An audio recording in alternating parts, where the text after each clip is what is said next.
ఎక్కడనో ఒక దగ్గర న్యూయార్క్లా ఈస్ట్ డిస్ట్రిక్ట్ అనే ప్లేస్లో ఒక చిన్న కోట్ల అదానీ సోలార్, అదానీ గ్రీన్, అదానీ మన ఎనర్జీ ఎక్సెట్రా ఏవైతే ఉన్నాయో వీళ్ళు మన అఫీషియల్స్ని బ్రైబ్ చేసి ఇండియాలో ప్రాజెక్టులు తెచ్చుకున్నారు ఎక్సెట్రా. ఇప్పుడు ఆ పైసలు వసూలు చేయడానికి మళ్ళీ అమెరికాకు వచ్చిండ్రు, అమెరికాకు మాట్లాడారు. అది తప్పు కాబట్టి, కరప్షన్ అనేది తప్పు కాబట్టి మేము కేసు వేస్తున్నాం, అందుకే ఈ నిందే అదానీ మీద వేస్తున్నాం అని చెప్పి ఈస్ట్ డిస్ట్రిక్ట్లో ఒక లోవర్ కోర్టులో పడ్డా న్యూయార్క్లో ఒక కేసు బుక్ అయింది.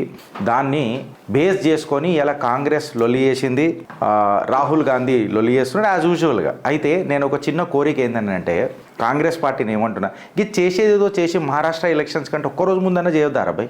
మీకు వచ్చే ఆ 2-3% ఏదైతే ఓట్లు ఉన్నాయి చూడు, గవి కూడా పోతుండే. ఆ పరమేశ్వరుడు దయ వల్ల మీకు అది కూడా రాకపోతుండే. కానీ చేసేది ఏదో మహారాష్ట్ర ఎలక్షన్స్ కంటే 1-2 రోజులు ముందు చేసేది ఉండే, అప్పుడు తెలుస్తుండే. ఇలా కాంగ్రెస్కి క్లారిటీగా అర్థమైంది, ఇలా హిందూ అనేటోడు చాలా చైతన్యంగా ఉన్నాడు ఎక్సెట్రా.